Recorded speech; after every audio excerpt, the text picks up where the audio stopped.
हाँ जी, class 10th chapter 8 ट्रिग्नोमैट्री है। पंजाबी च त्रिकोणमिति ज्यामिति, त्रिकोणमिति अनुपात। हुण त्रिकोणमिति है जिहड़े ट्रिग्नोमैट्री है तुहाडे लई न्यू चैप्टर है एक, ठीक है। वैसे तो तुसीं पिछला भी नहीं सी कीता होया, पर कोआर्डीनेट ज्योमैट्री दे विच कुछ तुसीं पढ़िया होया सी, ठीक है, 7th चैप्टर दे विच। तां इह तुहाडे लई बिल्कुल नवां चैप्टर आ। तां the word trigonometry is derived from the Greek words.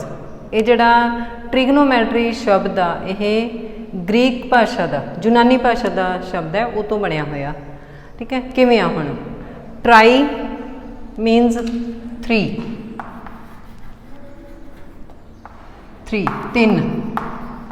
ठीक है। गॉन मीनस साइड्स, भुजावां। मीटर मीनस मेजरिंग,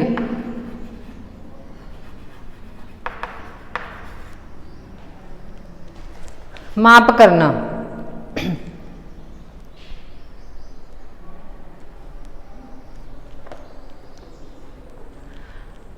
मतलब कि 3 भुजावां का माप करना उन्होंने त्रिकोणमिति ज्यामिति कहते हैं, ज्यामिति ज्योमैट्री, ठीक है।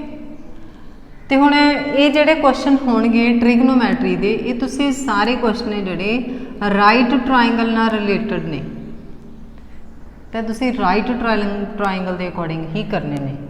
तो ये तो आपां नूं पता ही है कि 90 डिग्री की ओपोजिट साइड होंदी है हाइपोटन्यूज करण, जिन्हों आपां एच नाल लिखते हैं। तो जिहड़ी नीचे वाली साइड होंदी है हुंदा बेस, जिन्हों आपां बी लिखते हैं, ठीक है। तो पंजाबी च इहनूं आधार।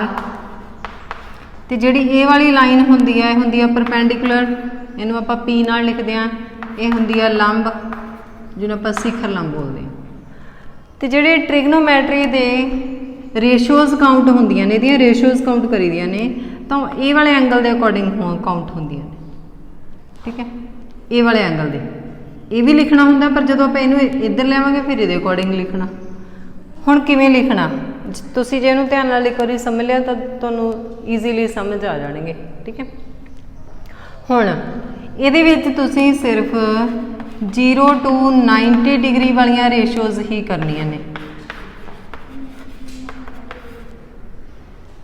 0 तो 90 डिग्री दियां होणगियां जिहड़ियां।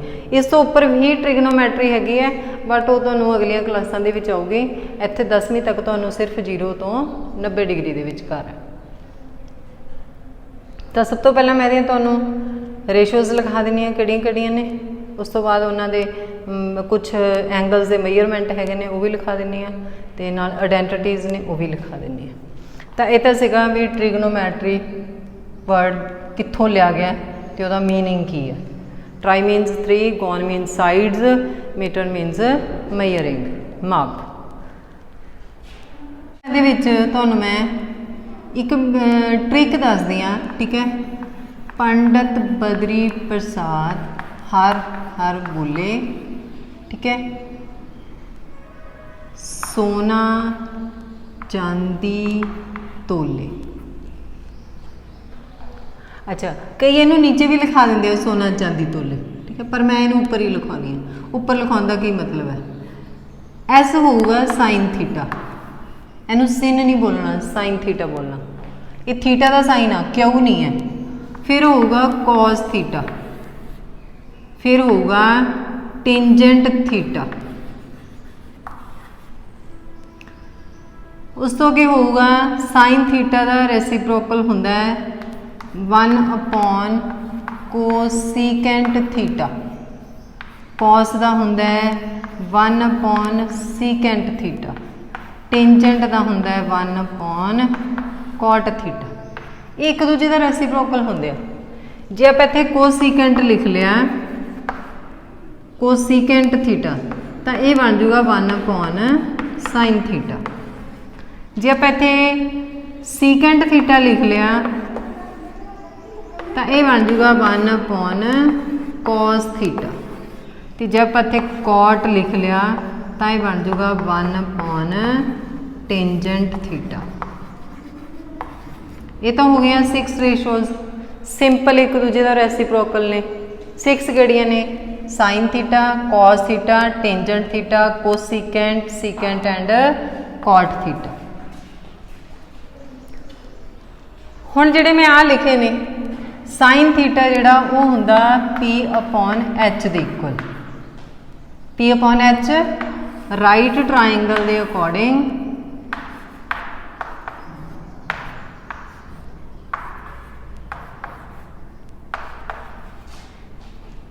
Perpendicular upon hypotenuse. Cos theta जिहड़ा वो होगा B upon H. Tangent theta जिहड़ा वो होगा पी अपॉन बी।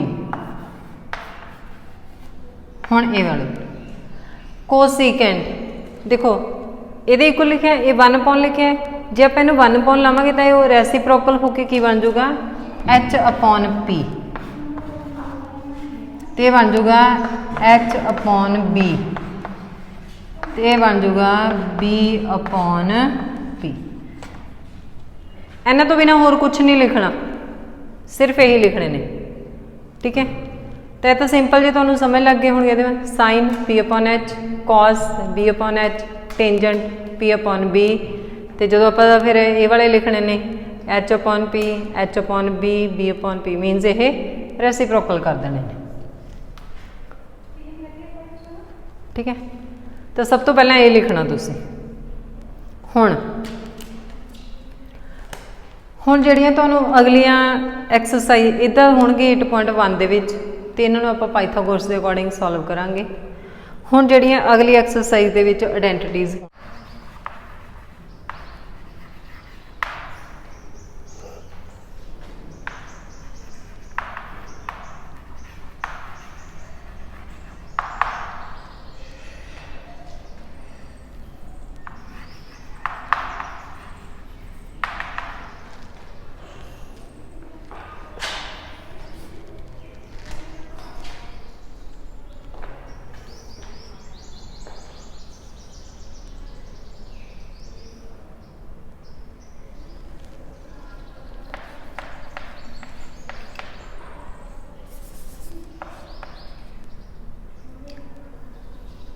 तो ट्रिग्नोमेट्री आइडेंटिटीज़ ने sine square theta plus cos square theta is equal to 1। ये हमेशा 1 दे ही इक्वल होंदा। ये तो आप दो होर बना के लिखनिया ने, किमें लिखनिया ने sine square theta equal 1 minus cos square theta, मीनस इनू आप इधर लगे तो आ जाएगा। ये तो एक होर लिखनी है cos square theta equal 1 minus sign square theta. 3 हो गया। फोर्थ, हुण फोर्थ की होगी 1 plus tangent square theta equal secant square theta. 1 plus tangent square theta equal secant square. हुण ये तो आप एक होर लिखनी है tangent square theta equal secant square theta minus 1। एक तो होर लिखनी है, मतलब कि जे तुहानूं ये 3 आइडेंटिटी आउंदियां होणगियां ना तो तुसीं ओहदियां 9 दियां 9 आइडेंटिटीज़ लिख सकते हो। हुण 1 is equal to secant square theta minus tangent square theta. हुण ये किवें लिखी है, पहला मैं टेंजेंट इत्थे लिखिया 1 नूं इधर लगे माइनस हो गया, फिर मैं 1 इत्थे लिखिया टेंजेंट नूं इधर लगे माइनस हो गया 7। 1 plus cot square theta equal cosecant square theta. Same ये तो भी 2 लिखनिया ने 1 is equal to cosecant square theta minus cot square theta. Cot square theta equal cosecant square theta minus 1। ये हो गया 9 आइडेंटिटीज़। जे तुहानूं ये आउंदियां होणगियां ना 3 आइडेंटिटीज़ तो तुसीं बाकी अपलाई कर सकते।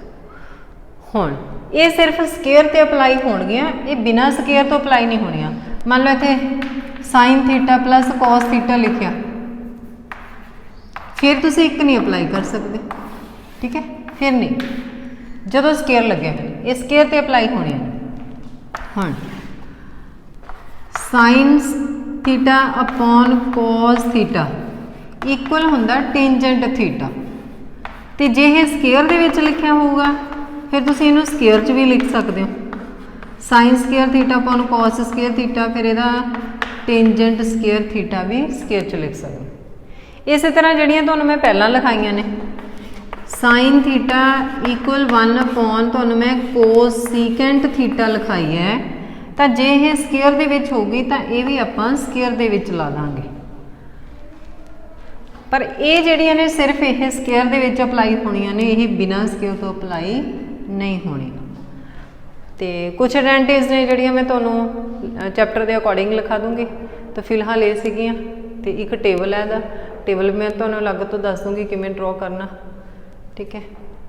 तो तुसीं इहनूं समझ के कर लेना, आइडेंटिटीज सारियां याद कर लेनियां, क्योंकि जे तुहानूं आइडेंटिटीज आउंदियां होणगियां तां ही तुसीं 8.3 दे जिहड़े सामने ओह कर सकदे हो।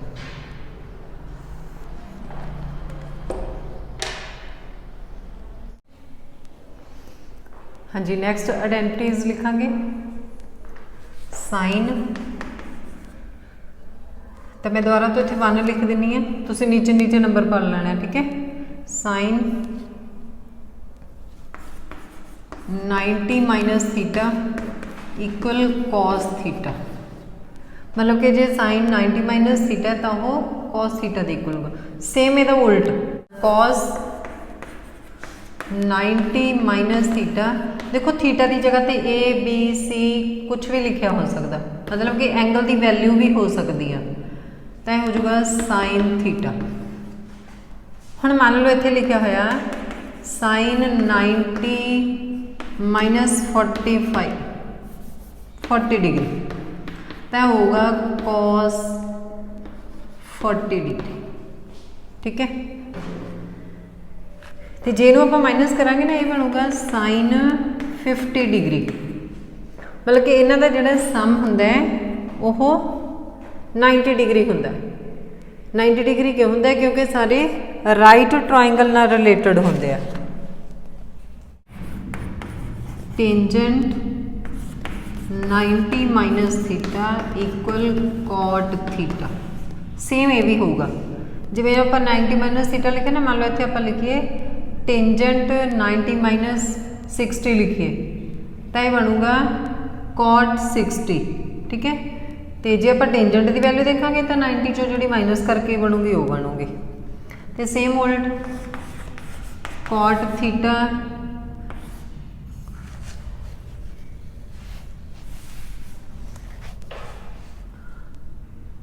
Cot 90 minus theta equal tangent theta.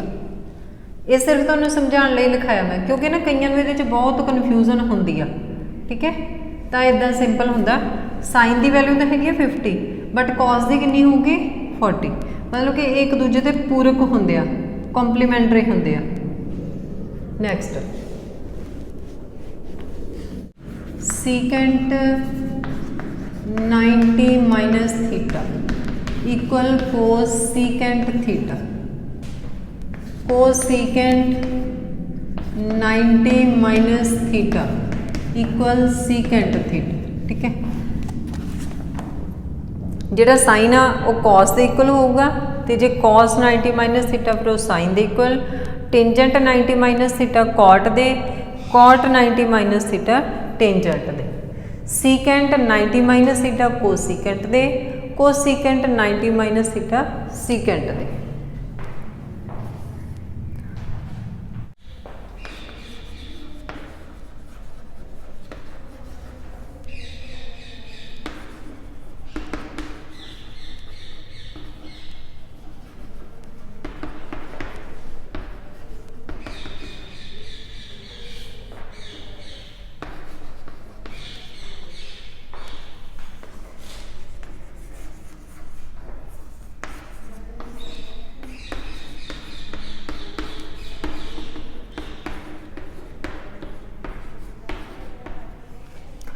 ਤੇ ਤੁਸੀਂ ਇਹਦੇ ਵਿੱਚ ਜਿਹੜੀ ਵੈਲਿਊ ਫਾਈਂਡ ਕਰੋਗੇ ਨਾ ਉਹ ਸਿਰਫ ਤੁਸੀਂ ਇਹ ਵਾਲੀ ਐਂਗਲਸ ਦੀ ਕਰੋਗੇ, ਮਤਲਬ ਕਿ 90 ਤੋਂ ਲੈਸ, ਠੀਕ ਹੈ।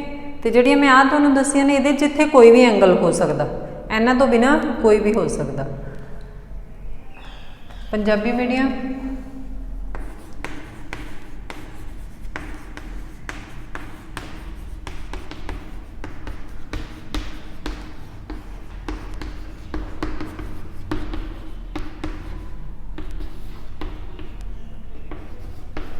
तो ये सेम लिख लेना है 45, 60, 90 डिग्री।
हाँ जी, 5th पॉइंट है द वैल्यू ऑफ साइन ए और कॉस ए नैवर एक्सीड 1।